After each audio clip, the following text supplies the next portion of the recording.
Buenas tardes a Salón Verde.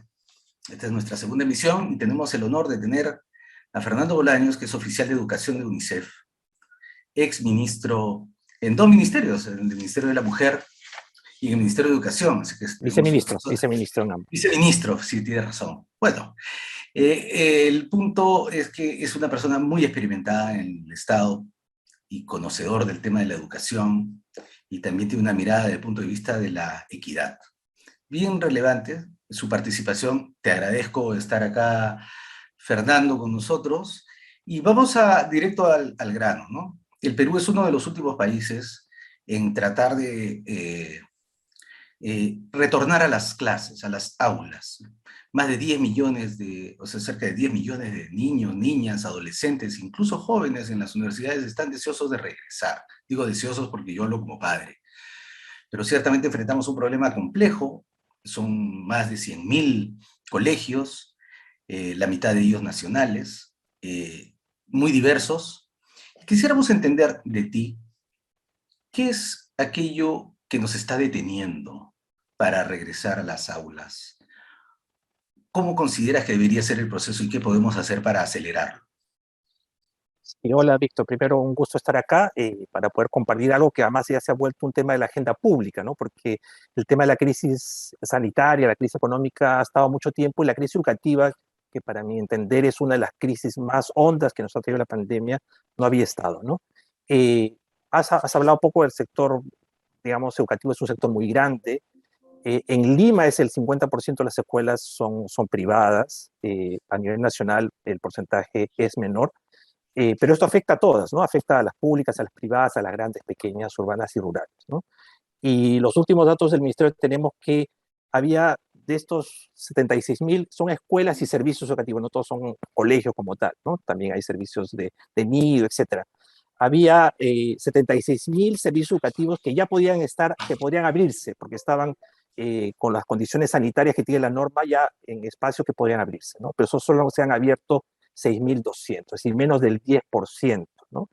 Y yo creo que tú decías, ¿cuáles son las barreras, no? Creo que en primer lugar eh, ha habido un poco lentitud de verlo. O sea, se ha puesto primero el argumento de la vacunación de los maestros, que es una cosa muy clave, importante. En pocos países ha habido esto como un requisito, eh, pero, digamos, creo que la dificultad tiene que ver también con un tema de percepción, temor, cosas que no se han podido comunicar claramente a las familias, y la dificultad de armar planes más consistentes, ¿no? Muchas de estas escuelas, como sabemos, el 97% de las que están abiertas están en zonas rurales, ¿no? Entonces ha habido experiencias desde ya el año pasado, pero en zonas urbanas ha sido muy poco. No Pero, hay modelo. Fernando, Sí. mi impresión, discúlpame que te interrumpa, mi impresión es que también hay cautela, ¿no? Algo de timidez, ¿no? En poder acelerar el proceso. O sea, tampoco estaba planteando que se abran todas de golpe, pero tener una ínfima cantidad de colegios experimentándose en este momento me parece que es un poco tardío. Un segundo elemento es que se filtra esto de que como somos tan diversos, todos los colegios tienen particularidades, que los profesores y los padres se pongan de acuerdo de cómo reabrirlos, dejando atrás, muy atrás, el liderazgo que debería tener el sector educación, inclusive el sector salud. Es verdad, creo que parte de este tema de reapertura se generó una estructura que implicaba crear comisiones en los territorios donde estuviese el sector salud, educación, ¿no? Pero al final y al cabo, digamos, la responsabilidad de abrir las escuelas deriva, digamos, en las escuelas que se organicen, que tengan planes. Yo creo que una de las barreras es que se ha pensado en los planes como unos temas muy completos y como muy complejos, y con la dificultad de poder explicar exactamente que las cosas que hay que armar son condiciones sanitarias mínimas, es decir, colegios limpios, lavado de manos, ya sea cualquier, digamos, mecanismo que exista de acuerdo a la situación de la escuela, y un acuerdo a las familias de cómo tienen que llegar, porque obviamente no pueden llegar todos al mismo tiempo, tiene que ser algunos guías, etc. Armar esto, si bien el Ministerio ha hecho, digamos, unos protocolos adicionales a la norma, yo creo que es lo que está creando la complejidad. Pero yo creo que sobre todo esta voluntad de decir, ok, la situación de las escuelas naturales debe ser que estar abiertas y no cerradas. Yo creo que estamos pensando que abrir es la excepción y debería ser al revés, ¿no? Correcto. Yo creo que también hay un esfuerzo educativo, ¿no? Por parte educativo comunicacional, en el sentido de que el deterioro en la esfera, no es solamente la esfera educativa, el deterioro psicológico, social, nutricional, físico, el deterioro económico de las familias es mucho más grande que el riesgo que enfrentan nuestros niños y nuestras niñas en las escuelas de contraer una enfermedad que probadamente no es de alto impacto en esa edad. Y por otro lado, que no son grandes, no son vectores agresivos de la enfermedad, y los profesores creo que ya en buena proporción han sido vacunados.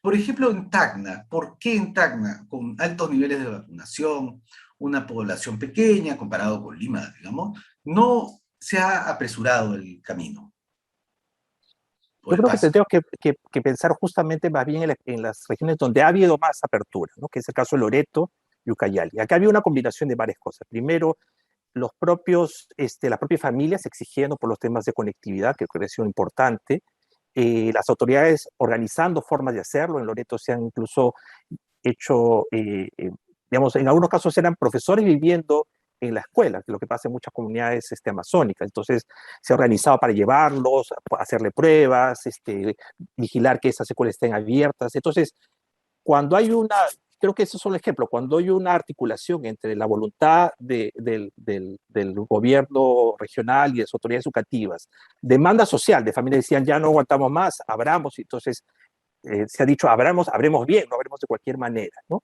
Y voluntad y compromiso de los docentes, esto se está dando. Yo creo que algunos de estos componentes no están sucediendo en algunos sitios donde ya podría abrirse, donde probablemente no hay suficiente voluntad política, hay una demanda variada de las familias, algunas que dicen, bueno, si yo tengo conectividad, de repente podemos seguir así, no nos arriesguemos, y en ese sentido hay que construir esos elementos para que se pueda avanzar más rápidamente, ¿no? Y creo que Claro, teniendo ejemplos, o sea, una de las cosas que nosotros, por ejemplo, en UNICEF hemos hecho es mostrar, o sea, mostrar a escuelas que están abiertas, dar testimonio de maestros, dar testimonio de los propios de los propios adolescentes, contando qué ha sido para ellos la reapertura, etcétera, ¿no? Esas cosas habría que bueno, hacerlas yo también. esperaría que el gobierno actual, liderado por un maestro de escuela rural, digamos, preocupado por la educación, me imagino, pudiera rescatar esas lecciones, esas prácticas que se están viendo y comunicarlas más agresivamente. He visto con preocupación la penetración de algunos grupos que se oponen,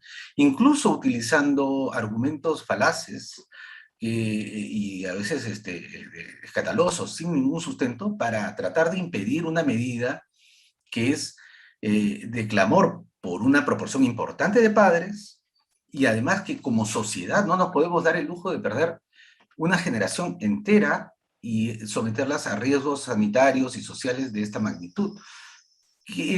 ¿Tú qué recomendarías, ya para terminar, que fueran los siguientes pasos para acelerar este proceso, Fernando?